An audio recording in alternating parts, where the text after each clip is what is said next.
তুমি যদি অন্তরপূর্ণ হও, অন্তর্দৃষ্টিপূর্ণ ব্যক্তি হও, তাহলে ওলি আল্লাহদের কাছে যে নূর আছে সে নূর তুমি দেখতে পাবে। ওলি আল্লাহদের কাছে নূর আছে, সে নূর তুমি দেখতে পাবে। এই জন্য ওলি আল্লাহদের কাছে যাওয়া কত দরকার। আল্লামা জালালউদ্দিন রুমি রহমতুল্লাহ বলেছেন, এক জামানা সাহাবাতে বা আউলিয়া বেহতরাজ সদ সালাত আতে বেরিয়া। ওলি আল্লাহদের দরবারে যাওয়া, তাদের মজলিসে বসা, 100 বছর রিয়া শূন্য কাবলিয়ত নফল ইবাদত করার সওয়াব পাওয়া যায়। সুবহানাল্লাহ। এমনি ভাবে কোরআনে অসংখ্য আয়াতে আল্লাহ পাক রব্বুল আলামিন ওলি আল্লাহদের কাছে যাওয়ার জন্য বলেছেন, তাদের সাহাবত ইখতিয়ার করার জন্য আল্লাহ বলেছেন। বুখারী শরীফ মূল কিতাব 2য় খণ্ড 963 নম্বর পৃষ্ঠা প্রখ্যাত সাহাবী হযরত আবু হুরায়রা রাদিয়াল্লাহু তাআলা আনহু থেকে হাদিস উল্লেখ রয়েছে, মান আদালি ওয়ালিয়ান ফাকাদ আযানতু বিল হারব। আল্লাহ তাআলা বলেন, মান আদালি ওয়ালিয়ান, যে ব্যক্তি আমার ওলির সঙ্গে দুশমনি করবে, ওলি আল্লাহদের বিরুদ্ধাচরণ করবে, আল্লাহ পাক রব্বুল আলামিন তার সঙ্গে যুদ্ধ করার জন্য প্রস্তুতি গ্রহণ করে। নাউযুবিল্লাহি মিন যালিক। ওলি আল্লাহর সঙ্গে দুশমনি করা মানে আল্লাহর সঙ্গে দুশমনি করা। বুখারী শরীফ মূল কিতাব 2য় খণ্ড 963 নম্বর পৃষ্ঠা, মিশকাত শরীফ মূল কিতাব 1ম খণ্ড 197 নম্বর পৃষ্ঠা আবু হুরায়রা রাদিয়াল্লাহু তাআলা আনহু থেকে হাদিস উল্লেখ করা হয়েছে। এখন আমাদের দেশে যে কত ওলি আল্লাহ, আমরা যাদের কথা বলি সবাই কি করেছেন? পীর ধরেছেন, ওলি আল্লাহদের কাছে বায়াত গ্রহণ করেছেন। শরীয়তের সাজন ইমাম তারাও পীর ধরেছেন।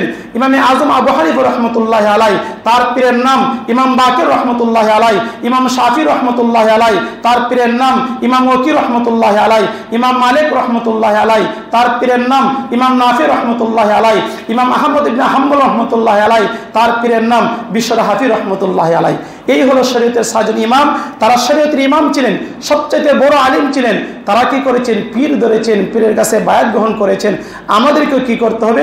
ওলি আল্লাহদের কাছে যেতে হবে, পীরের কাছে বায়াত গ্রহণ করতে হবে। এমনই ভাবে 4টা তরিকা আছে, অনেক তরিকা আছে। 4টা তরিকা প্রসিদ্ধ আছে, কাদরিয়া, চিস্তিয়া, নকশবন্দিয়া, মুজাদ্দিদিয়া। কাদরিয়া তরিকার প্রবর্তক বড় পীর আব্দুল কাদির জিলানী রহমতুল্লাহ আলাই, তার পীরের নাম সৈয়দ আবু সাঈদ মখদুমি রহমতুল্লাহ আলাই। চিস্তিয়া তরিকার প্রবর্তক খাজা মেনুদ্দিন চিশতি আজমিরি সঞ্জির রহমতুল্লাহ আলাই, তার পীরের নাম খাজা উসমান হারুনি রহমতুল্লাহ আলাই। নকশবন্দিয়া তরিকার প্রবর্তক খাজা বাহাউদ্দিন নকশবন্দি রহমতুল্লাহ আলাই, তার পীরের নাম সৈয়দ আমিরে কালাল রহমতুল্লাহ। যে মহান আল্লাহ তাআলা আমাদেরকে জুমার নামাজ আদায় করার জন্য আল্লাহর মসজিদের মধ্যে আসা এবং বসার তৌফিক দান করেছেন, সেই জন্য মহান প্রভুর দরবারে একবার কালিমাত শুকর আদায় করি, আলহামদুলিল্লাহ। আপনাদের সম্মুখে কালামে পাক থেকে সূরা তওবার 119 নম্বর আয়াত তেলাওয়াত করেছি। রাসূল আকরাম সাল্লাল্লাহু আলাইহি সাল্লামের অসংখ্য হাদিস থেকে মিশকাত শরীফ মূল পৃষ্ঠা হযরত ইবনে ওমর রাদিয়াল্লাহু তাআলা আনহু থেকে হাদিস বর্ণিত, হাদিসটি তেলাওয়াত করেছি। আলোচিত আয়াত এবং হাদিসকে সামনে রেখে সংক্ষিপ্ত পরিসরে সংক্ষিপ্ত কিছু আলোচনা করার ইচ্ছা পোষণ করেছি। ওমা তৌফিক ইল্লা বিল্লাহ। আমরা যে মসজিদে এখানে জুমা নামাজ আদায় করার জন্য এসেছি, এই মসজিদটি হলো হাক্কানি মসজিদ। এই হাক্কানি মসজিদের প্রতিষ্ঠাতা এবং হাক্কানি আঞ্জুমানের প্রতিষ্ঠাতা হযরত মাওলানা সুফি মুফতি আজান গাছি রহমতুল্লাহ আলাই। সুফি আজান গাছি রহমতুল্লাহ আলাই, তার দরবারটা হলো 8 নম্বর ভাগমারি, কলকাতা। সুফি আজান গাছি রহমতুল্লাহ আলাই, তিনি তার সংক্ষিপ্ত পরিচিতি হলো এই, তিনি ইসলামের দ্বিতীয় খলিফা আমিরুল মুমিনিন হযরত উমর ফারুক রাদিয়াল্লাহু তাআলা আনহু 37তম বংশধর এবং শাইখুল আরব আল আজম হাজি হাফেজ ইমদাদুল্লাহ মুহাজির মক্কি আল ফারুকি রহমতুল্লাহ আলাইহের সুযোগ্য খলিফা। সুফি আজান গাছি রহমতুল্লাহ আলাইহের মুর্শিদ আরজনের কাছ থেকে তিনি খেলাফত লাভ করেছেন। সর্বতরিকার কামালের প্রাপ্ত, সমস্ত কামিলিন ফিরদের ফয়েজ প্রাপ্ত সুফি মুফতি আজান গাছি রহমতুল্লাহ আলাই। সুফি আজান গাছি রহমতুল্লাহ আলাই তিনি জমিদারের সন্তান ছিলেন। কলকাতা আলিয়া মাদ্রাসা তিনি পড়ালেখা করেছেন। তিনি মুফতি ছিলেন, মাওলানা ছিলেন, ফখরুল মুহাদ্দিসিন, শামসুল উলামা, মুমতাজুল মুহাদ্দিসিন, বিভিন্ন লকব টাইটেল তিনি পেয়েছেন কলকাতা আলিয়া মাদ্রাসা থেকে। জবরদস্ত একজন বিশ্ববরণ্য জবরদস্ত একজন ওলি আল্লাহ ছিলেন সুফি মুফতি আজান গাছি রহমতুল্লাহ আলাই। ওলি আল্লাহদের কত দরকার, ওলি আল্লাহদের কাছে যাওয়ার কত প্রয়োজন। আল্লাহ পাক রব্বুল আলামিন সূরা তওবার 119 নম্বর আয়াতে আল্লাহ তাআলা বলেন, ইয়া আইয়ুহাল্লাযীনা আমানুত্তাকুল্লাহ ওয়া কুনু মা'আস সাদিকিন। হে ঈমানদারগণ, তোমরা আল্লাহকে ভয় করো, আল্লাহকে ডরাও, যথার্থ ভয় করো, ভয় করার মতো ভয় করো। ও কুনু, এটা আমর ইস্তিগা, আল আমরু লিল উজুব, আল্লাহ আদেশ করেছেন কুনু, হয়ে যাও, সাদিকিন, যারা সত্যবাদী আল্লাহওয়ালা, তাদের সঙ্গে হয়ে যাও। সাদিকিন কারা? আল্লাহ পাক রব্বুল আলামিন সূরা নিসার 69 নম্বর আয়াতে আল্লাহ তাআলা বলেন, মিনান নাবিয়িনা ওয়াস সিদ্দিকিনা ওয়াশ শুহাদাই ওয়াস সালিহিন। আল্লাহ পাক রব্বুল আলামিন 4 শ্রেণীর ব্যক্তিকে এনাম করেছেন, তাদেরকে পুরস্কৃত করেছেন। তারা হলেন নবী, সিদ্দিক, শাহাদা এবং সালিহিন। সাদিকিন, সিদ্দিক মানে সাদিকিন, সিদ্দিক, শাহাদা এবং নবী, এই 4 শ্রেণীর ব্যক্তির উপর আল্লাহ তাআলা কি করেছেন? এনাম করেছেন, পুরস্কৃত করেছেন। সিরাতাল্লাযীনা আন'আমতা আলাইহিম গায়রিল মাগদুবি আলাইহিম ওয়ালাদ-দাল্লিন। আমিন।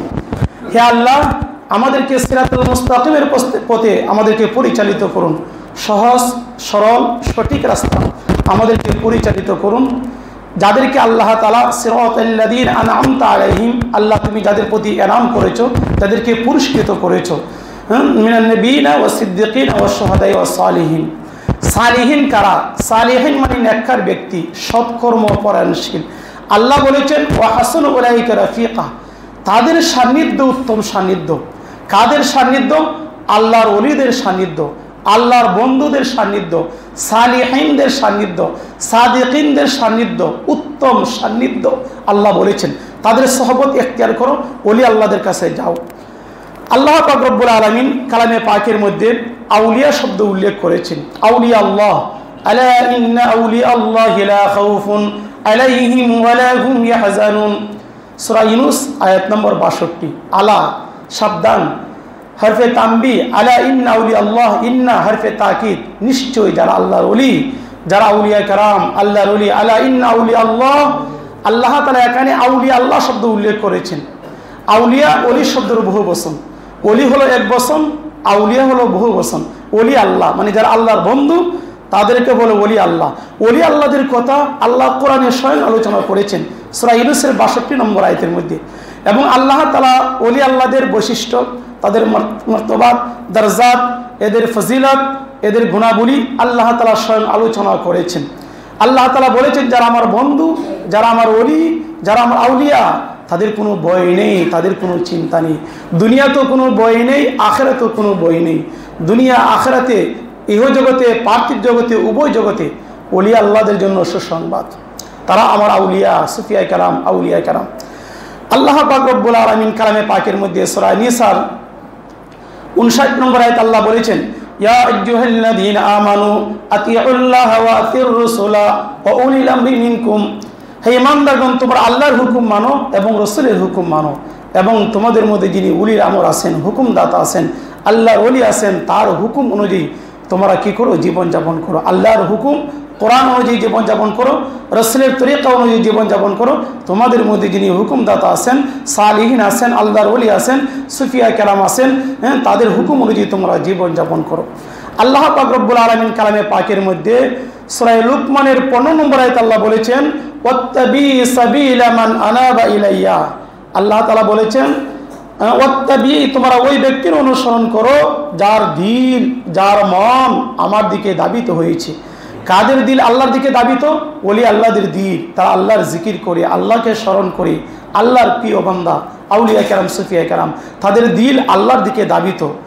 এই আয়াতের ব্যাখ্যা হাজী আমদাদুল্লাহ মুহাজির মক্কি আল ফারুকি রহমতুল্লাহ আলাহ, যিনি আমাদের দাদা হুজুর কেবলা সুফি আজম গাছি রহমতুল্লাহ আলার মুর্শেদ হাজী হাফেজ ইমদাদুল্লাহ মুহাজির মক্কি আল ফারুকি রহমতুল্লাহ আলাই, তিনি জিয়াউল কুলুব নামক কিতাবের 14 থেকে 15 নম্বর পৃষ্ঠা তিনি বলেছেন যে আয়াতে আল্লাহ তাআলা বলেছেন যে তোমরা কি করো? ওলি আল্লাহদেরকে অনুসরণ করো, তাদের পথ, অনুসৃত পথ হলো সিরাতুল মুস্তাকিম রাস্তা। কাদের রাস্তা? আউলিয়া কেরাম, সুফিয়া কেরামের রাস্তা। তিনি সেই ব্যাখ্যাটি উল্লেখ করেছেন। আল্লাহ পাক রব্বুল আলামিন এখানে বলেছেন কি, ওয়াত্তাবি সাবিলা মান আনাবা ইলাইয়া। এই যে রুজুওয়ালা কলব, রুজুওয়ালা কলব, কলব হলো 3 প্রকার। কলব শব্দের অর্থ হলো পরিবর্তন, পরিবর্তনশীল। মানুষের কলব, মানুষের দিল, অন্তর একরকম থাকে না, ভিন্ন সময় বিভিন্ন তার মেজাজ অন্যদিকে চলে যায়, অর্থাৎ মানুষের মনের মধ্যে পরিবর্তন ঘটে, এক সময় ভালো এক সময় খারাপ।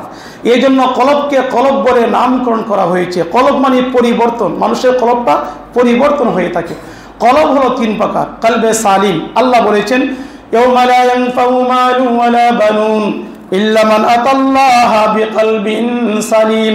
কাল কিয়ামতের ময়দানে মানুষের ধন সম্পদ, সন্তান সন্ততি কোনো কাজ আসবে না। যারা সুস্থ অন্তর নিয়ে, কলবে সালিম দিল নিয়ে আল্লাহর কাছে যাইতে পারবে, তারাই মুক্তি পাবে, তারা নাজাত পাবে। কলবে সালিম, কলবে সালিম সূরা শুরা 88 89 নং আয়াত। কলবে মনিব সূরা লুকমান আয়াত নম্বর 15। আরেকটি হলো কলবে মারিস। কলব হলো 3 প্রকার, কলবে সালিম, কলবে মুনিব আর কলবে মারিস। কলবে মারিস মানে অসুস্থ অন্তর। আমাদের অন্তরটা কি অসুস্থ, রুগ্ন। আমরা গুনাহ করি, পাপ করি, পাপ করতে করতে আমাদের অন্তরটা কালোসিয়া হয়ে গেছে, জং ধরে গেছে, ময়লা পড়ে গেছে, গুনাহ করতে করতে, পাপ করতে করতে। কলবে মারিস, আল্লাহ বলেছেন ফি কুলুবিহিম মারাদুন, সূরা বাকারা আয়াত নম্বর 10। আল্লাহ বলেছেন তাদের অন্তর হলো রুগ্ন অন্তর। এই রুগ্ন অন্তরকে আমাদের কি করতে হবে? পরিশুদ্ধ করতে হবে, সুস্থ করতে হবে।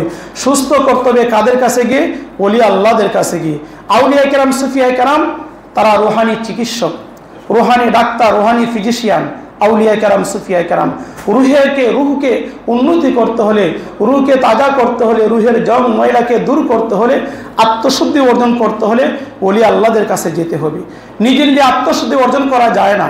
আল্লাহ বলেছেন সূরা শামসের 9 নম্বর আয়াতের মধ্যে, কাদ আফলাহা মান যাক্কাহা, ওই ব্যক্তি সফল কাম যে আত্মশুদ্ধি অর্জন করতে পেরেছে। সূরা আলার 14 নম্বর আয়াতে আল্লাহ বলেছেন কাদ আফলাহা মান তাযাক্কা, ওই ব্যক্তি সফল কাম যে আত্মশুদ্ধি অর্জন করতে পেরেছে। সফল কাম, কৃতকার্য, সাকসেসফুল ওই ব্যক্তি যে আত্মশুদ্ধি অর্জন করতে পেরেছে। নিজে নিজে ডাক্তার হওয়া যায় না, নিজে নিজে আত্মশুদ্ধি অর্জন করা যায় না, একজন মাধ্যম লাগে। আপনি যদি 5 তলা উঠতে চান, 1 লাফ দিয়ে উঠতে পারবেন না, আপনাকে সিঁড়ি বহন করতে হবে, লিফট বহন করতে হবে, একটা মাধ্যম লাগবে। আপনি নিজে নিজে কোরআন শরীফ পড়তে পারেন, কিন্তু হাফেজে কোরআন নিজে নিজে হতে পারবেন না। আর একজন হাফেজ সাহেবের কাছে আপনাকে যেতে হবে, তার কাছে গিয়ে 2 আয়াত 3 আয়াত করে শোনাইতে হবে, এরপরে আপনি হাফেজে কোরআন হতে পারবেন। আপনি ইঞ্জিনিয়ার হবেন, আপনি একজন ডাক্তার হবেন, বই পুস্তক পড়ে শুধু ডাক্তার হতে পারবেন না, আর একজন ডাক্তারের কাছে যেতে হবে, কোন রোগের কোন ওষুধ জানতে হবে, বুঝতে হবে, এরপরে আপনি ডাক্তার হতে পারবেন। তাহলে নিজে নিজে আত্মশুদ্ধি অর্জন করা যায় না, নিজে নিজে ডাক্তার হওয়া যায় না, বরং আত্মশুদ্ধি অর্জন করতে হলে আল্লাহর ওলিদের কাছে যেতে হবে। সুফিয়া কেরাম, আউলিয়া কেরামের সোহবত ইখতিয়ার করতে হবে। ওলি আল্লাহদের কাছে না গেলে ইমানের নূর পয়দা হবে না। নূরে হক জাহের বোধ আন্দার ওলি আগর নেকবি বাসি আগর আহলে দিলি। আল্লামা জালালউদ্দিন রুমি রহমতুল্লাহ আলাইহি তিনি বলেছেন, তুমি যদি অন্তরপূর্ণ হও, অন্তর্দৃষ্টিপূর্ণ ব্যক্তি হও, তাহলে ওলি আল্লাহদের কাছে যে নূর আছে সে নূর তুমি দেখতে পাবে। ওলি আল্লাহদের কাছে নূর আছে, সে নূর তুমি দেখতে পাবে। এই জন্য ওলি আল্লাহদের কাছে যাওয়া কত দরকার। আল্লামা জালালউদ্দিন রুমি রহমতুল্লাহ বলেছেন, এক জামানা সাহাবাতে বা আউলিয়া বেহতরা যে সদ সালাত আতে বেরিয়া। ওলি আল্লাহদের দরবারে যাওয়া, তাদের মজলিসে বসা, 100 বছর রিয়া শূন্য, কাবলিয়ত, নফল ইবাদত করার সব পাওয়া যায়। সুবহানাল্লাহ। এমনি ভাবে কোরআনে অসংখ্য আয়াতে আল্লাহ পাক রব্বুল আলামিন ওলি আল্লাহদের কাছে যাওয়ার জন্য বলেছেন, তাদের সাহাবত ইখতিয়ার করার জন্য আল্লাহ বলেছেন। বুখারী শরীফ মূল কিতাব 2য় খণ্ড 963 নম্বর পৃষ্ঠা প্রখ্যাত সাহাবী হযরত আবু হুরায়রা রাদিয়াল্লাহু তাআলা আনহু থেকে হাদিস উল্লেখ রয়েছে, মান আদালি ওয়ালিয়ান ফাকাদ আযানতু বিল হারব। আল্লাহ তাআলা বলেন, মান আদালি ওয়ালিয়ান, যে ব্যক্তি আমার ওলির সঙ্গে দুশমনি করবে, ওলি আল্লাহদের বিরুদ্ধাচরণ করবে, আল্লাহ পাক রব্বুল আলামিন তার সঙ্গে যুদ্ধ করার জন্য প্রস্তুতি গ্রহণ করে। নাউযুবিল্লাহি মিন যালিক। ওলি আল্লাহর সঙ্গে দুশমনি করা মানে আল্লাহর সঙ্গে দুশমনি করা। বুখারী শরীফ মূল কিতাব 2য় খণ্ড 963 নম্বর পৃষ্ঠা, মেশকা শরীফ মূল কিতাব 1ম খণ্ড 197 নম্বর পৃষ্ঠা আবু হুরায়রা রাদিয়াল্লাহু তাআলা আনহু থেকে হাদিস উল্লেখ করা হয়েছে। এখন আমাদের দেশে যে কত ওলি আল্লাহ, আমরা যাদের কথা বলি সবাই কি করেছেন? পীর ধরেছেন, ওলি আল্লাহদের কাছে বায়াত গ্রহণ করেছেন। শরীয়তের সাজন ইমাম তারাও পীর ধরেছেন। ইমামে আজম আবু হানিফা রহমতুল্লাহ আলাই, তার পীরের নাম ইমাম বাকির রহমতুল্লাহ আলাই। ইমাম শাফি রহমতুল্লাহ আলাই, তার পীরের নাম ইমাম ওয়াকি রহমতুল্লাহ আলাই, ইমাম মালিক রহমতুল্লাহ আলাই, তার পীরের নাম ইমাম নাফি রহমতুল্লাহ আলাই, ইমাম আহমদ ইবনে হাম্বল রহমতুল্লাহ আলাই, তার পীরের নাম বিশ্বর হাফি রহমতুল্লাহ আলাই। এই হলো শরীয়তের 6 জন ইমাম। তারা শরীয়তের ইমাম ছিলেন, সবচেয়ে বড় আলিম ছিলেন। তারা কি করেছেন? পীর ধরেছেন, পীরের কাছে বায়াত গ্রহণ করেছেন। আমাদেরকেও কি করতে হবে? ওলি আল্লাহদের কাছে যেতে হবে, পীরের কাছে বায়াত গ্রহণ করতে হবে। এমনিভাবে 4টা তরিকা আছে, অনেক তরিকা আছে। 4টা তরিকা প্রসিদ্ধ আছে: কাদরিয়া, চিস্তিয়া, নকশবন্দিয়া, মুজাদ্দিদিয়া। কাদরিয়া তরিকার প্রবর্তক বড় পীর আব্দুল কাদির জিলানী রহমতুল্লাহ আলাই, তার পীরের নাম সৈয়দ আবু সাঈদ মখদুমি রহমতুল্লাহ আলাই। চিস্তিয়া তরিকার প্রবর্তক খাজা মেনুদ্দিন চিশতি আজমিরি সঞ্জির রহমতুল্লাহ আলাই, তার পীরের নাম খাজা উসমান হারুনি রহমতুল্লাহ আলাই। নকশবন্দিয়া তরিকার প্রবর্তক খাজা বাহাউদ্দিন নকশবন্দি রহমতুল্লাহ আলাই, তার পীরের নাম সৈয়দ আমিরে কালাল রহমতুল্লাহ আলাই। মুজাদ্দিদ আলিফে সানি রহমতুল্লাহ আলাই, তার পীরের নাম খাজা বাকি বিল্লাহ রহমতুল্লাহ আলাই। কাদরিয়া, চিস্তিয়া, নকশবন্দিয়া, মুজাদ্দিদিয়া, হানাফি, শাফি, মালিকি, হাম্বলি, শরীয়তের 4 জন ইমাম, তরিকতের 4 জন ইমাম, তারা কি করেছেন? পীর ধরেছেন। আমাদেরকে পীরের কাছে যেতে হবে, ওলি আল্লাহদের সহবত ইখতিয়ার করতে হবে। বায়াত যে শব্দটা আল্লাহ কোরআনে বলেছেন 3 জায়গা: সূরা ফাতিহা আয়াত নম্বর 10, সূরা ফাতিহা আয়াত নম্বর 18 এবং সূরা মুমতাহিনার 12 নম্বর আয়াত। 3টি জায়গা আয়াতে আল্লাহ তাআলা বায়াত শব্দ উল্লেখ করেছেন। বায়াত মানে আনুগত্যের শপথ, বায়াত মানে শিষ্যত্ব বরণ করা, কোনো ওলি আল্লাহর কাছে, বুজুর্গ ব্যক্তির কাছে নিজেকে সমর্পণ করা। বায়াত মানে বিক্রি হওয়া, নিজেকে ন্যস্ত করা, সমর্পণ করা, হ্যাঁ, ওলি আল্লাহদের কাছে। তার নাম হলো বায়াত। বায়াত হলো 5 প্রকার: বায়াত আলাল খেলাফত, বায়াত আলাল খেলাফত, বায়াত আলাল হিজরত, বায়াত আলাল ইসলাম, এরপরে বায়াত আলাল তাসাউফ, বায়াত আলাল ইসলাম। অর্থাৎ বায়াত আল খেলাফত, এই বায়াত আবু বকর রাদিয়াল্লাহু তাআলা আনহুর কাছে গোটা মুসলিম উম্মাহ কি করেছেন? বায়াত গ্রহণ করেছেন। এটা হলো বায়াত আল খেলাফত। বায়াত আল জিহাদ, সাহাবায়ে কেরাম জিহাদের ময়দানের থেকে পলায়ন করবেন না, জিহাদ করবেন, এটা বায়াত আল জিহাদ। বায়াত আল ইসলাম, অমুসলিম ব্যক্তি মুসলিম হবেন, নবীজির কাছে বায়াত গ্রহণ করেছেন, এটা বায়াত আল ইসলাম। 4 নম্বর বায়াত আল হিজরত, সাহাবায়ে কেরাম মক্কা থেকে মদিনায় হিজরত করবেন, নবীজির কাছে বায়াত গ্রহণ করেছেন। 5 নম্বর বায়াত আল তাসাউফ, তরিকতের বায়াত, ওলি আল্লাহদের কাছে বায়াত গ্রহণ করা, যেটা আপনার বুখারী শরীফ মূল কিতাব 1ম খণ্ড 7 নম্বর পৃষ্ঠা হাদিস নম্বর 18 উবাদাহ ইবনে সামিত রাদিয়াল্লাহু তাআলা আনহু থেকে দীর্ঘ একটি হাদিস উল্লেখ রয়েছে। তাহলে বর্তমান যে বায়াত, এটা হলো বায়াত আলাত তরিকত। বর্তমানের যুগটা হলো বেলায়েতের যুগ। এই জন্য আমাদেরকে ওলি আল্লাহদের কাছে আমাদেরকে যেতে হবে, ওলি আল্লাহদের কাছে আমাদেরকে বায়াত গ্রহণ করতে হবে। এমনইভাবে আমরা যাদের কথা বলি, আল্লামা জালালউদ্দিন রুমি রহমতুল্লাহ আলাই জবরদস্ত একজন আলেম ছিলেন, যিনি মস্তবি শরীফ লিখেছেন, তিনিও পীর ধরেছেন। তার পীরের নাম আল্লামা শামসে তাবরিজ রহমতুল্লাহ আলাই। জুনাইদ বাগদাদি রহমতুল্লাহ আলাই, তার পীরের নাম আল্লামা সরিসফ রহমতুল্লাহ আলাই। ইমাম বুখারী রহমতুল্লাহ আলাই, তার পীরের নাম আব্দুল্লাহ ইবনে মুবারক রহমতুল্লাহ আলাই। আমরা যাদের কথা বলি সবাই কি করেছেন? পীরের কাছে বায়াত গ্রহণ করেছেন, পীরের সহবত ইখতিয়ার করেছেন, ওলি আল্লাহদের কাছে গিয়েছেন। আমাদেরকে ওলি আল্লাহদের কাছে যেতে হবে। আমাদের সমাজে কত পীর আছে, কত দরবার আছে, হ্যাঁ, আমরা কোন দরবারে যাব, কোন পীরকে অনুসরণ করব, কোন ব্যক্তিকে অনুসরণ করব? আল্লাহ তো এটা স্পষ্ট করে কোরআনে বলে দিয়েছেন। 1-2টি আয়াত নয়, 26টি আয়াতে উল্লেখ আছে। আল্লাহ তাআলা সূরা ইয়াসিনের 21 নম্বর আয়াত আল্লাহ বলেছেন, সূরা ইয়াসিন আয়াত নম্বর 21 আল্লাহ বলেছেন, ইত্তাবিউ মাল্লা ইয়াসআলুকুম আজরা ওয়া হুম মুহতাদুন। তোমরা ওই ব্যক্তির পথ অনুসরণ করো যে তোমাদের কাছে ইসলাম প্রচার করে কোনো বিনিময় নেয় না, আজার পারিশ্রমিক গ্রহণ করে না। কারা নেয় নাই? নবীগণ রাসূলগণ নেন নাই, সাহাবায়ে কেরাম নেন নাই। সুফি আজান গাছি রহমতুল্লাহ আলাইহি হাক্কানি আঞ্জুমানের প্রতিষ্ঠাতা সুফি আজান গাছি রহমত দরবারটা হলো বিনা পয়সার দরবার। বে পয়সা দিন দুনিয়াকে আমনে আমান, বিনা পয়সা দিন দুনিয়ার শান্তি এবং মঙ্গল, এটা হলো হাক্কানি আঞ্জুমানের মূল স্লোগান। এই হাক্কানি মসজিদে কোনো দান বাস্ক নাই, দরবারে কোনো দান বাস্ক নাই। সুফি আজান গাছি রহমত দরবারে কোনো দান বাস্ক নাই। সুফি আজান গাছি রহমতুল্লাহ আলাইহি পরবর্তী খলিফাগণ তারা কারো কাছ থেকে কোনো কিছু নেন না, যে দরবারটা বিনা পয়সার দরবার। 1,26,000 পয়গম্বর যেভাবে নিঃস্বার্থভাবে বিনা পয়সা ইসলাম প্রচার করেছেন, হাক্কানি আঞ্জুমানের প্রতিষ্ঠাতা সুফি আজান গাছি রহমতুল্লাহ আলাইহি ঠিক তদ্রূপভাবে সারা পৃথিবীতে তিনি বিনা পয়সা ইসলাম প্রচার করেছেন। আমাদের জীবন ধন্য কেন? আজকে আমরা এমন একটি মসজিদে এসেছি, হাক্কানি মসজিদ, এই ভূতেরগুলি হাক্কানি মসজিদ। বাংলাদেশের সর্বপ্রথম এই মসজিদটি আপনার পাকিস্তানের আমলে এই মসজিদটি স্থাপিত করা হয়েছে। বাংলাদেশের প্রথম মসজিদ হাক্কানি আঞ্জুমানের এই হলো এই ডানমন্ডি হাক্কানি বুতেরগুলি হাক্কানি মসজিদ। এই মসজিদটির মাধ্যমে হাক্কানি আঞ্জুমান রেজিস্ট্রেশন করা হয়েছে। এমন একটি মসজিদ, আপনার এলাকাবাসী যারা আছেন এই মসজিদে এখানে আসবেন, 5 ওয়াক্ত নামাজ পড়বেন। নামাজের পরে কিছু আমল করা হয়ে থাকে, এশারের নামাজের পরে, ফজরের নামাজের পরে, আর বাকি 3 ওয়াক্ত সংক্ষিপ্ত ওজিফা পড়া হয়ে থাকে।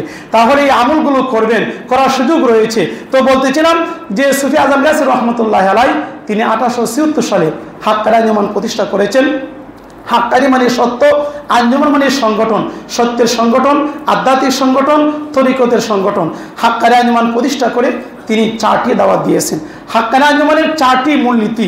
1 নম্বর মূলনীতি হলো 5 ওয়াক্ত নামাজ বিনা কাজা। নামাজ কাজা করা যাবে না, নিজে নামাজ পড়তে হবে, অপরকে নামাজে দাওয়াত দিতে হবে। নামাজ যদি কোনো ব্যক্তি জেনে বুঝে 1 ওয়াক্ত নামাজ কাজা করে তাহলে 80 হুকবা অর্থাৎ 2,88,00,000 বছর দুজক আগুনে জ্বলতে হবে, নাউযুবিল্লাহি মিন যালিক।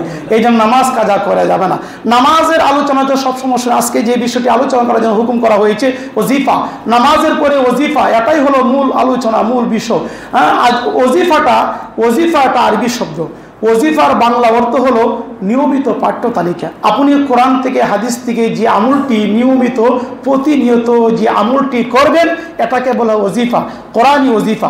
আল্লাহ বলেছেন কোরআনে সূরা নিসার 103 নম্বর আয়াতের মধ্যে, ফাইজা কাযাইতুমুস সালাতা ফাযকুরুল্লাহা কিয়ামান ওয়া কুউদান ওয়া আলা জুনুবিকুম। আল্লাহ তাআলা বলেছেন সূরা নিসার 103 নম্বর আয়াতে, তোমরা যখন নামাজকে কমপ্লিট করবে আল্লাহর জিকির করবে দাঁড়িয়ে বসে শুয়ে। আর জিকিরের মধ্যে সর্বোত্তম জিকির হলো কোরআন শরীফ তেলাওয়াত করা। নামাজের পরে আমরা কোরআন তেলাওয়াত করি, নামাজের পরে ওজিফা পড়া হয়ে থাকে। আল্লাহ বলেছেন যে সর্বোত্তম ইবাদত হলো কোরআন শরীফ তেলাওয়াত। নবীজি বলেছেন সর্বোত্তম ইবাদত হলো কোরআন শরীফ তেলাওয়াত। নামাজের পরে সর্বোত্তম ইবাদত কোরআন শরীফ তেলাওয়াত। আমরা অনেকে আমরা মাদ্রাসা পড়ালেখা করিনি বা কোরআন শরীফ আমরা অনেকেই জানিনি, কিন্তু 4টি সূরা আছে, সূরা ফাতিহা, সূরা ইখলাস, সূরা ফালাক এবং সূরা নাস, যে সূরাগুলোর ফজিলত এবং বরকত অপরিসীম এবং যেগুলোর মাহাত্ম্য গুরুত্ব অপরিসীম। সময় লাগে কম কিন্তু নেকি পাওয়া যায় বেশি। এই ওজিফার মধ্যে কি আছে? এই যে ওজিফার কার্ডটা হাক্কানি আঞ্জুমান থেকে দরবার থেকে এখানে স্থাপন হয়েছে, এখানে লেখা আছে বিনা পয়সা দিন দিনের শান্তি এবং মঙ্গল, রুহানি তারাক্কির উপায়। প্রথমে আপনি 2 রাকাত নফল নামাজ আদায় করবেন, সেখানে লেখা আছে ওজিফার কার্ডে, এবং 2 রাকাত নফল নামাজ আদায় করে আপনি ওজিফা আমল শুরু করে দিবেন। এখানে ওজিফার নিয়ম লেখা আছে। প্রথমবার আউযুবিল্লাহ, প্রত্যেকবার বিসমিল্লাহ সহকারে সূরা ফাতিহা একবার, সূরা ইখলাস 3 বার, সূরা ফালাক একবার, সূরা নাস একবার, এবং হাক্কানি শরীফ 3 বার বা 5 বার সমনুযায়ী। এবং এখানে সুন্দর করে হাক্কানি শরীফ লেখা আছে। এই ওজিফার কার্ড আপনারা নিয়ে যাবেন। আজকে আসর নামাজের পর থেকে উরসিকুল হবে, মাগরিবের পর থেকে উরসিকুল হবে, এবং আপনারা যাদের ওজিফার কার্ড লাগে যারা আপনারা এই ওজিফা কার্ড নিয়ে যাবেন। তো বলতেছিলাম যে হাক্কানি ওজিফাটা কি?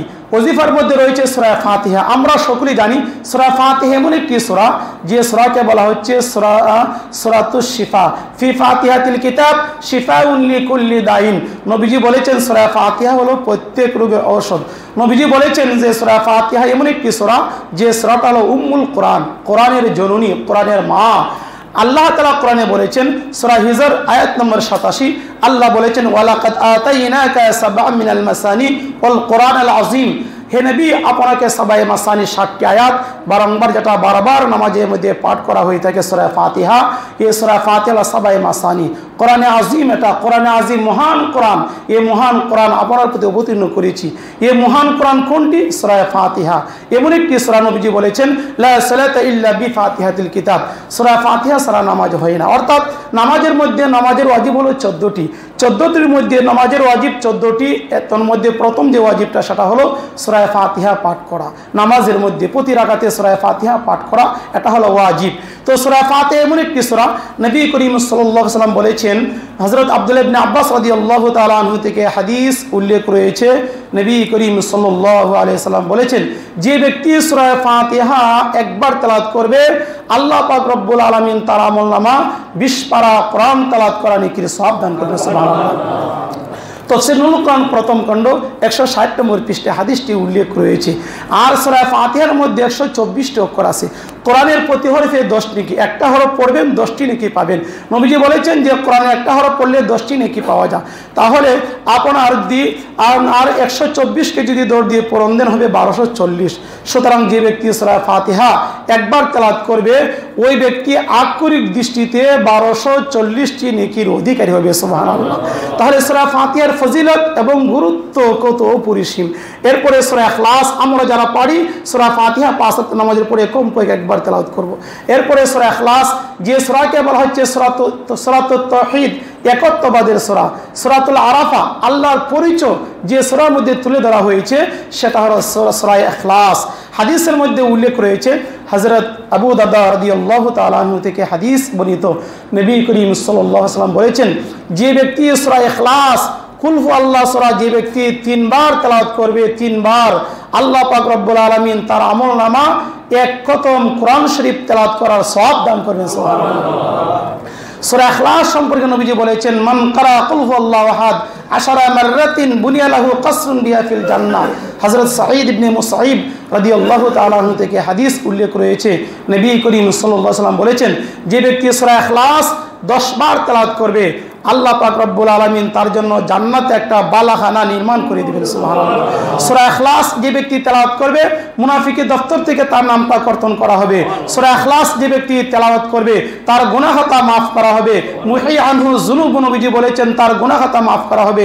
নবীজি বলেছেন যে ব্যক্তি সূরা ইখলাস যে ব্যক্তি 200 বার তেলাওয়াত করবে আল্লাহ পাক রব্বুল আলামিন তার 50 বছরের গুনাহ খাতা মাফ করে দিবেন। নবী করিম সাল্লাল্লাহু আলাইহি ওয়াসাল্লাম বলেছেন যে ব্যক্তি সূরা ইখলাস তেলাওয়াত করবে ওয়াজাবাত লাহুল জান্নাতা, তার জন্য জান্নাত বেহেশত ওয়াজিব হয়ে যাবে। ছোট একটা সূরা, কত ফজিলত, কত বরকত, সময় লাগে কম, নেকি পাওয়া যায় বেশি। আমরা 5 ওয়াক্ত নামাজের পরে এই ওজিফার মধ্যে সূরা ফাতিহা আছে, এই সূরা ফাতিহা তেলাওয়াত করব। আর যারা 5 ওয়াক্ত নামাজের পরে উরসিকুলের মধ্যে ফজরের পরে আসরের পরে যারা পড়ে তারা যে কত নেকির অধিকারী হবে সেটা বয়ান করে শেষ করা যাবে না। এরপরে সূরা ফালাক এবং সূরা নাস, বিশ্বনবী মুহাম্মদ রাসূলুল্লাহ সাল্লাল্লাহু আলাইহি সাল্লাম তিনি 5 ওয়াক্ত নামাজের পরে সূরা ফালাক এবং সূরা নাস তেলাওয়াত করতেন। আম্মা জান আয়েশা সিদ্দিকা রাদিয়াল্লাহু তাআলা আনহাকে বলেছেন, হে আয়েশা তোমার জন্য যথেষ্ট এই দুইটি সূরা, সূরা ফালাক এবং সূরা নাস। এবং হাদিসের মধ্যে বলা হচ্ছে নবী করিম সাল্লাল্লাহু আলাইহি ওয়াসাল্লাম বলেছেন মাউজাতাইন, আশ্রয় প্রার্থনা সূচক সূরা বলে অভিহিত করেছেন হাদিস গ্রন্থের মধ্যে সূরা ফালাক এবং সূরা নাসকে। রক্ষা কবচ, দেহের রক্ষা কবচ হলো সূরা ফালাক এবং সূরা নাস। নবী করিম সাল্লাল্লাহু আলাইহি সাল্লাম হযরত উকবা ইবনে আমের রাদিয়াল্লাহু তাআলা বলেছেন, হে উকবা তুমি 5 ওয়াক্ত নামাজের পরে সূরা ফালাক এবং সূরা নাস তেলাওয়াত করবে। নবী করিম সাল্লাল্লাহু আলাইহি সাল্লাম এবং সাহাবায়ে কেরাম 5 ওয়াক্ত নামাজের পরে সূরা ফালাক এবং সূরা নাস তারা নিয়মিতভাবে তারা তেলাওয়াত করতেন। সূরা ফালাক নাস তেলাওয়াত করলে মানুষের ক্ষতি, শয়তানের ক্ষতি, জাদু টোনা, তন্ত্রমন্ত্র, আফত বিপদ থেকে আল্লাহ রক্ষা করবেন, বাঁচিয়ে রাখবেন যারা সূরা ফালাক এবং সূরা নাস তেলাওয়াত করবে। আপনারা জানেন যে বিশ্বনবী মুহাম্মদ রাসূলুল্লাহ সাল্লাল্লাহু আলাইহি ওয়াসাল্লামকে জাদু করেছিল এক ব্যক্তি, তার নাম ছিল লবিদ ইবনে আসাম। সে একটি চিরুনি এবং চুলের মাধ্যমে জাদু করেছিল, একটি কূপের মধ্যে পাথর দিয়ে চাপা দিয়ে রেখেছিল। আর নবী করিম সাল্লাল্লাহু আলাইহি ওয়াসাল্লাম দীর্ঘদিন অসুস্থ ছিলেন, জাদুগ্রস্ত অবস্থা ছিলেন। আল্লাহ পাক রব্বুল আলামিন জিবরাইলকে পাঠালেন। জিবরাইল আলাইহিস সালাম আসলেন সূরা ফালাক এবং নাস নিয়ে। সূরা ফালাক এবং নাসের মধ্যে আয়াতের সংখ্যা 11। আর ওই জাদুকর 11টি গিট দিয়েছিল, 11টি গিরা দিয়েছিল। যখন হযরত জিবরাইল সাল্লাম এই সূরা ফালাক নাস পড়ে নবীজির উপর দম করলেন এবং সূরা ফালাক নাস যখন তেলাওয়াত করলেন 11টি গিট খুলে গেল আর নবী করিম সাল্লাল্লাহু আলাইহি সাল্লাম সুস্থ হয়ে গেলেন সূরা ফালাক এবং সূরা নাসের মাধ্যমে। অতএব আপনি যদি 5 ওয়াক্ত নামাজের পড়ে এই হাক্কানি ওজিফাটা আমল করেন, সমস্ত আফত বিপদ থেকে আল্লাহ তাআলা আপনাকে রক্ষা করবেন, বিপদ আপদ থেকে আল্লাহ আপনাকে বাঁচিয়ে রাখবেন। এবং সঙ্গে হলো দুরূদ শরীফ। এই যে হাক্কানি দুরূদ শরীফ এত ফজিলতপূর্ণ একটা দুরূদ শরীফ, বরকতওয়ালা দুরূদ শরীফ যেটা বয়ান করে শেষ করা যাবে না। হাক্কানি মানে হক, সঠিক, যথার্থ, রাইট, কাটি, নির্ভেজাল, যেটার মধ্যে কোনো ভেজাল নাই তার নাম হাক্কানি। আর দুরূদ মানে দোয়া, সঠিক দোয়া, কোরআন হাদিস সমর্থিত একটি দোয়া, যে হাক্কানি দুরূদের মধ্যে কোরআনের শব্দগুলো রয়েছে। সূরা আহজাব আয়াত নম্বর 56, ইন্নাল্লাহা ওয়া মালাইকাতাহু ইউসাল্লুনা আলান নবী ইয়া আইয়ুহাল্লাযীনা আমানু সাল্লু আলাইহি ওয়া সাল্লিমু তাসলিমা। এই আয়াতের মধ্যে আল্লাহ তাআলা সালাত এবং সালাম দুইটি শব্দ উল্লেখ করেছেন। হাক্কানি দুইদের মধ্যে সালাত এবং সালাম শব্দ উল্লেখ রয়েছে। সুতরাং হাক্কানি দুরুদের প্রথম শব্দগুলো কোরআনের শব্দ, মধ্যখানের শব্দগুলো হাসান বসরি রহমতুল্লাহ যে দুরুদ পাঠ করতেন, লাস্টের শব্দগুলো দুরুদ ইব্রাহিম এবং হাদিসে বর্ণিত দুরুদ। যে দুরুদ একটি ফজিলতপূর্ণ দুরুদ, বরকতওয়ালা দুরুদ শরীফ। যে সমস্ত ভাইরা এই হাক্কানি মসজিদে আপনারা নামাজ আদায় করেন, আপনারা 5 ওয়াক্ত নামাজের পরে ওজিফাটা আমল করবেন এবং হাক্কানি দুরুদ শরীফটি আপনারা মুখস্থ করে নেবেন। হাক্কানি দুরুদ শরীফ এমন একটি দুরুদ শরীফ যে দুরুদ শরীফ পাঠ করলে 300 দুরুদ শরীফের ফয়েজ এবং বরকত পাওয়া যাবে। সুবহানাল্লাহ। তো মূল কথা হলো 5 ওয়াক্ত নামাজের পরে যারা হাক্কানি ওজিফা, কোরআনি ওজিফা যারা আমল করবে, আল্লাহ পাক রব্বুল আলামিন তাদের আমলনামা 8 খতম 10 পারা কোরআন তেলাওয়াত করার নেকির সওয়াব দান করবেন। একজন মানুষ যদি প্রতিদিন 8 খতম 10 পারা কোরআন তেলাওয়াত করার নেকির অধিকারী হোক, প্রতিদিন, প্রতি সপ্তাহে, মাসে, বছরে, জীবনে যারা হাক্কানি ওজিফা পড়বে তারা অসংখ্য অসংখ্য কোরআন খতমের সওয়াব নিয়ে তারা কবরে যাবে। তাদের জীবনটা মুবারক জীবন হবে। 24 ঘন্টা দোয়া পাওয়া যাবে। কিভাবে পাবেন? সারা পৃথিবীতে, শুধু আমাদের এই বাংলাদেশে নয়, সারা পৃথিবীতে এই যে একটি ম্যাপ রয়েছে, বিশ্বব্যাপী রবিবারের কোরআন শিক্ষার মজলিসে প্রবর্তক বিশ্ববরণ্য হযরত মাওলানা সুফি মুফতি আজম গাছী রহমতুল্লাহ আলাইহি 26টি দেশে বাসাবাসী লোকেরা এই ওজিফার আমল করে অসংখ্য পীর ভাই পীর বোন আল্লাহর কাছে মোনাজাত করে অমুক প্রার্থনা সুফি আজম গাছী রহমতুল্লাহ আলাইহির ইলাহি রহমত জিয়াদা করো কিয়ামত তক तमाम आलमेर ऊपर আল্লাহ এই ওজিফা যারা পড়ে, যারা পড়েন পড়তেন, এই ওজিফা যারা পড়ে, ওজিফা যারা পড়েন পড়তেন পড়বেন, বর্তমান অতীত ভবিষ্যৎ আমরা যারা ওজিফা পড়তাছি, যারা ওজিফা আমল করে কবরে চলে গেছে এবং এখনো জন্মগ্রহণ করিনি, যারা ওজিফা যারা পড়বে, ওজিফা যারা পড়েন পড়তেন পড়বেন, আল্লাহ তাদের উপর তোমার খাস রহমত বৃদ্ধি করে দাও। এই ওজিফা আমল করা দ্বারা আপনি 24 ঘন্টা দোয়া পাবেন, দুনিয়াতে দোয়া পাবেন। আপনি যখন মারা যাবেন তখন আপনি সওয়াব পাইতে থাকবেন, নেকি পাইতে থাকবেন ওজিফা যারা আমল করে। মূল কথা হলো আপনারা 5 ওয়াক্ত নামাজের পরে এই আমলটা আপনারা করবেন। কোরআনের আমল, কোরআনের আমল শুধু দুরূদ শরীফটা মুখস্থ করে নেবেন, আর যা আছে সব কোরআনের মধ্যে আছে। হাক্কানি দুরূদ শরীফটা শুধু মুখস্থ করে নেবেন। আর হাক্কানি আঞ্জুমানের যে 4টি মূলনীতি, 1 নম্বর হলো 5 ওয়াক্ত নামাজ বিনা কাজা, 2 নম্বর হলো কোরআনি ওজিফা, কোরআনি আমল, 3 নম্বর দাওয়াত হলো হালাল রুজি। হালাল রুজিটা হলো ইবাদত বন্দেগী কবুল হওয়ার জন্য পূর্ব শর্ত। আল্লাহ তাআলা এমন একটি দুইটি নয়, আল্লাহ 14টি আয়াত কোরআনে উল্লেখ করেছেন হালাল রুজি সম্পর্কে। আল্লাহ তাআলা কালামে পাকের মধ্যে সূরা বাকারার 168 নম্বর আয়াত আল্লাহ বলেছেন, ইয়া আইয়ুহান নাস কুলু মিম্মা ফিল আরদি হালালান তাইয়্যিবা। হে মানব জাতি, হে মানব মণ্ডলী, তোমরা হালাল পুত পবিত্র বৈধ রুজি ভক্ষণ করো এবং শয়তানের পদাঙ্ক অনুসরণ করিও না, সে তোমাদের পরম শত্রু। শয়তান বলবে হারাম খাও, কিন্তু হারাম খাওয়া যাবে না, হালাল খেতে হবে। আল্লাহ তাআলা সূরা মুমিনুনের 51 নম্বর আয়াত আল্লাহ বলেছেন, ইয়া আইয়ুহার রাসূলু কুলু মিনাত তাইয়্যিবাত ওয়া আমালুস সালিহা। হে আমার রাসূলগণ, তোমরা হালাল রুজি ভক্ষণ করো আর নেক আমল করো। আগে হালাল খাও, এরপরে নেক আমল করো। নবীজি বলেছেন, তালাবুল কাসবি হালালি ফরিদাতুন বাদাল ফরিজা। হালাল রুজি উপার্জন করা ফরজ এবং নামাজ পড়া ফরজ, রোজা রাখা ফরজ, তদ্রূপভাবে হালাল রুজি উপার্জন করাটাও ফরজ। ফরজ সময়ের মধ্যে একটি ফরজ। এবং হালাল খেতে হবে, হারাম থেকে বেঁচে থাকতে হবে, সুদ থেকে বেঁচে থাকতে হবে। আল্লাহ সুদকে হারাম করেছেন। সূরা বাকারা 275 নম্বর আয়াত আল্লাহ বলেছেন, ওয়াহাল্লাল্লাহুল বাইয়া ওয়া হাররামা রিবা। আল্লাহ তাআলা ব্যবসাকে করেছেন হালাল আর সুদকে করেছেন হারাম। সূরা বাকারার 278 নম্বর আয়াত, 279 নম্বর আয়াত আল্লাহ বলেছেন, ইয়া আইয়ুহাল্লাযীনা আমানুত্তাকুল্লাহা ওয়া যারু মা বাকিয়া মিনার রিবা ইন কুনতুম মুমিনিন। হে ঈমানদারগণ, তোমরা আল্লাহকে ভয় করো এবং সুদের মধ্যে যে ভয়কে আছে সুদকে পরিহার করো। যদি মুমিন হয়ে থাকো, যদি মুমিন হয়ে থাকো, সুদ ছেড়ে দাও। আফা ইল্লাম তাফআলু, যদি সুদকে বর্জন করতে না পারো, সুদকে যদি ছাড়তে না পারো, আল্লাহ এবং তার রাসূলের সঙ্গে যুদ্ধ করার জন্য প্রস্তুতি গ্রহণ করো। সুদ খাওয়া মানে আল্লাহ এবং তার রাসূলের সঙ্গে যুদ্ধ করার নামান্তর। কে বলেছেন?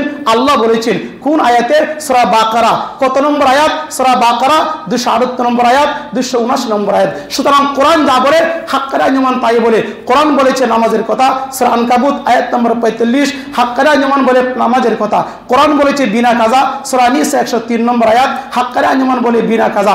কোরআন বলেছে কি নামাজ নামাজের পরে ওজিফা, সূরা হাদিস 103 নম্বর আয়াত এবং সূরা মুজাম্মিলের 20 নম্বর আয়াত আল্লাহ বলেছেন নামাজের পরে কোরআন তেলাওয়াত করো।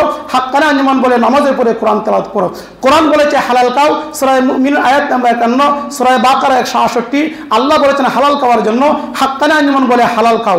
এমনি ভাবে আল্লাহ বলেছেন কি সুদ বর্জন করো, সূরা বাকারা 275 নম্বর আয়াত, হাক্কানি আঞ্জুমান বলে সুদ ছেড়ে দাও, হালাল খাও আর সুদ বর্জন করো।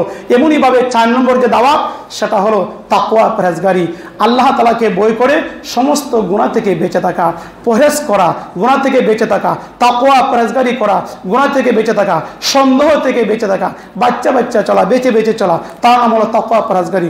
আল্লাহ পাক রব্বুল আলামিন আমাদের সকলকে 5 ওয়াক্ত নামাজ বিনা কাজা, নামাজের পরে কোরআনি ওজিফা আমল করার, হালাল রুজি ভক্ষণ করার, হারাম থেকে বেঁচে থাকার, সুফি আজম গাছী রহমতুল্লাহ আলাইহির নকশে কদমে জীবনযাপন করার আল্লাহ পাক আমাদেরকে তৌফিক দান করুন। আমিন। যারা